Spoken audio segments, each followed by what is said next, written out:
नमस्कार। JLN yoga class में आप सभी का स्वागत है। आज हम बात करेंगे हमारे शरीर के पिछले भाग की जो योग अभ्यास क्रिया है। शरीर का पिछला भाग जैसे हमारे पैर के पंजे से लेके और हमारी गर्दन और पीठ तक का जो मूवमेंट होता है उसके बारे में, योग अभ्यास के बारे में बात करेंगे। तो आसन क्रिया है पश्चोत्तानासन। पश्चोत्तान आसन शरीर के निचले भाग पर सारा काम करता है। ये जो हमारे निचले शरीर का निचला भाग जो होता है, इन नाड़ियों को, रक्त संस्थान को एक्टिव करने के लिए इस अभ्यास को किया जाता है। सबसे पहले इसकी क्रिया करने का सही तरीका, दोनों हाथों को सीधे, पैर के पंजे को सीधे रखें। सबसे पहले इसकी सूक्ष्म क्रिया करें, अपनी नाड़ियों को एक्टिव कर लें इस प्रकार से।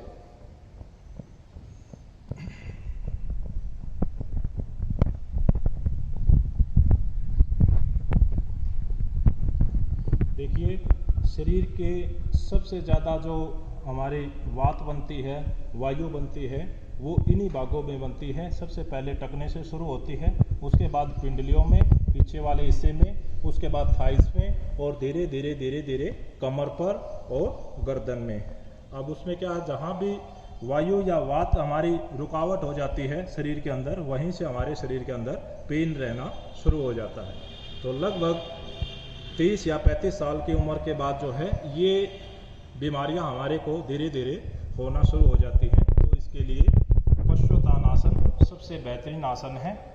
आप रोज़ इस आसन को करें और अपने शरीर को, जो रक्त प्रवाह संस्थान है, उसको एक्टिव कर लें भागों का। तो सबसे पहले ये सूक्ष्म क्रिया इस प्रकार से, दोनों घुटनों को ऊपर उठाते हुए नीचे की तरफ, हाथ बिल्कुल सीधे, कमर गर्दन सीधी।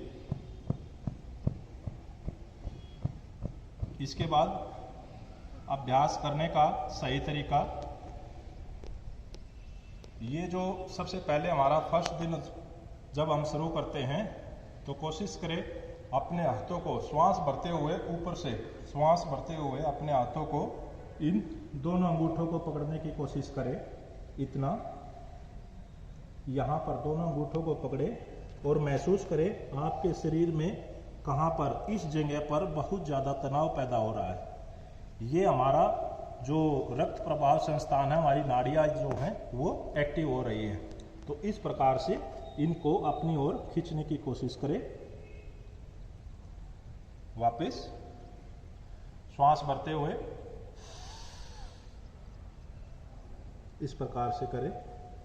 पहले 1 या 2 दिन इतना ही शरीर को मूवमेंट करें। अगर कर सकते हैं और ज़्यादा, इससे आगे हम इन पैरों को आगे की तरफ से पकड़ना शुरू करेंगे, यहाँ से इस प्रकार से, और शरीर को जितनी आप में अक्षमता है इतना झुकाएं। जोर ज़बरदस्ती ना करें, शरीर के साथ झुकाएं। और धीरे धीरे धीरे धीरे जब आप 10 से 15 दिन तक इस अभ्यास को करेंगे, तो आपका अभ्यास जो है वो पूर्णतः, ये जो आपका फोरहेड है, ये घुटनों पर लगना शुरू हो जाएगा इस प्रकार से। और महसूस करेंगे आपके पैर से, पंजे से लेके और पूर्ण शरीर में क्या हो रहा है, तनाव पैदा हो रहा है। ठीक है, ये हमारी वेन्स जो है वो काम करने के लिए एक्टिव हो जाती है पूर्ण शरीर के लिए। इस प्रकार से आप इस अभ्यास को करें। अब खिंचाव कहाँ कहाँ पर आ रहा है, आपके पैर के पंजे में, ठीक है, आपकी पिंडलियों में, आपकी थाइज में, आपकी कमर पर, ये हमारी डिस्क है इसमें, और हमारी रीढ़ की हड्डी में, और हमारे सर्वाइकल में। पूरे शरीर में जो है रक्त प्रवाह संस्थान अपना काम करना शुरू कर देता है। तो एक बार फिर से कोशिश करें, धीरे धीरे। सबसे पहले 2 या 3 दिन पैर के अंगूठे को पकड़ने के लिए। देखिए, आप इतने अंगूठे को अगर पकड़ पाते हैं तो समझ लीजिए कि आपका 30 या 40% आपके शरीर के अंदर वायु नहीं है। अगर आप इतना पकड़ लेते हैं तो आपके शरीर में जो है 60% जो है आपका शरीर स्वस्थ है। अगर पूर्ण आप कर लेते हैं तो 90 से 95% आपके शरीर के अंदर वायु का प्रभाव नहीं है। तो कोशिश करें शरीर को घुटने से लगाने के लिए।